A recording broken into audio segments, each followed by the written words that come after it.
یہ جو زمین جس پہ انسان رہتے ہیں، اس زمین پہ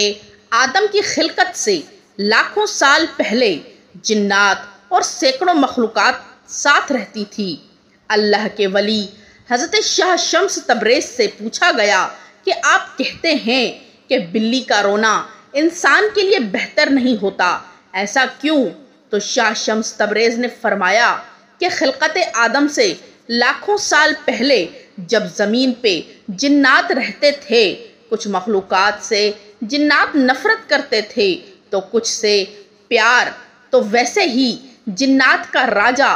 عزازیل، جس کی ایک بیوی تھی جس کا نام کبیرہ تھا، وہ بلیوں سے پیار کرتی تھی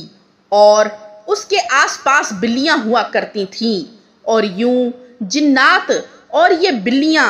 جس کو ایک زبان میں مشم تیاہ کہتے ہیں، ساتھ رہنے لگے، پیار کرنے لگے۔ اگر کوئی جانور بلیوں کے جتنے بھی نسل زمین پہ موجود تھے اسے کوئی تکلیف ہوتی تھی تو اس کا بدلہ جنات لیا کرتے تھے، لیکن جب اللہ نے جنات کی طاقت کو محدود کیا اور ان کے لیے صرف رات کو رکھ دیا تو یہ سلسلہ جانوروں اور جنات کا ٹوٹ گیا۔ لیکن کبیرہ نے کہا، اے میرے اللہ، ہمیں اتنا تنہا نہ کر، ہمیں اتنا اکیلا نہ کر۔ تو کچھ جانوروں کو یہ طاقت دی گئی کہ وہ جنات سے بات کر سکیں، ان کو دیکھ سکیں، اور جانوروں میں بلیاں بھی شامل ہیں۔ اصل میں جنات کے ایام جو زمین پہ بسر کرتے ہیں انسان سے 7 دن آگے ہوتے ہیں۔ جو زمین پہ ہوتا ہے وہ 7 دن پہلے جنات دیکھ چکے ہوتے ہیں۔ تبھی جب کوئی مرنے والا ہوتا ہے، جس گھر میں انتقال ہوتا ہے، یا جو فرشتے آتے ہیں، اللہ نے بلی کی آنکھوں کو یہ طاقت بخشی ہے کہ وہ جنات کو دیکھ سکے، وہ فرشتہ موت کو دیکھ سکے، تو وہ درد والی آواز میں رونے لگتی ہے، یہ بتانے لگتی ہے کہ اے انسان، یہ زندگی جس کو تو ہمیشہ کے لیے سمجھتا ہے، جیسے یہ آج مرنے والا ہے ویسے سب مر جائیں گے، اپنے اعمال بہتر کرو۔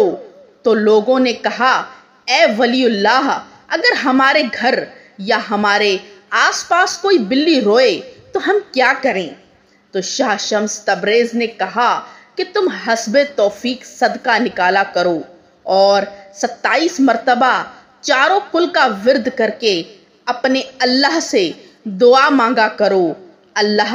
ہر پریشانی سے تمہیں محفوظ رکھے گا۔ اور اگر تم کسی بڑے سفر پہ جا رہے ہو اور اچانک سے بلی سیدھی طرف سے الٹی طرف چلی جائے اور پھر مڑ کر تمہارے چہرے میں دیکھے تو سمجھ جانا کہ یہ اللہ کی مخلوق تمہیں اشارہ دے رہی ہے کہ تمہاری طرف کوئی خطرہ ہے، اس لیے اس وقت بھی صدقہ دیا کرو، اور فوراً اور 27 مرتبہ چاروں کل پڑھ کے پھر سفر کی طرف اپنے قدم بڑھایا کرو، اللہ تمہیں ہر خطرے سے محفوظ رکھے گا۔ لیکن اگر بلی راستہ کاٹنے کے بعد مڑ کر نہ دیکھے تو اس کا مطلب یہ کہ وہ انجانے میں تمہارا راستہ کاٹ گئی،